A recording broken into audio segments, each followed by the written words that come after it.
Welcome to the Rim Brake Rodeo. We hope this video helps. In this video, I will explain how to replace a BMW logo. First, gather your essential tools. You will need a plastic pry tool, some painter's tape, and of course, your brand new BMW emblem. Make sure your car is clean and parked on a level surface. This ensures a safe and smooth replacement process. Remember to protect the surrounding paintwork with tape. Now, let's remove the old emblem.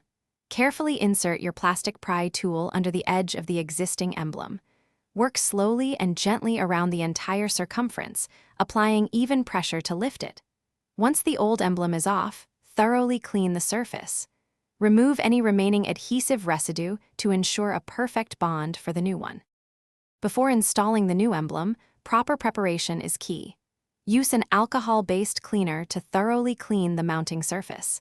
This removes any oils or dirt that could prevent a strong adhesion. Make sure the area is completely dry.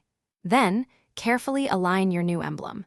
Take your time to ensure it matches the original orientation perfectly. Finally, it's time to install your new emblem. Carefully align the pins on the back of the new emblem with the holes on your vehicle. Press it firmly into place, ensuring all pins engage securely. Apply even pressure across the entire emblem for about 30 seconds to ensure a strong bond. Remove the painter's tape and enjoy your refreshed BMW. Thanks for watching. Consider subscribing if we helped you.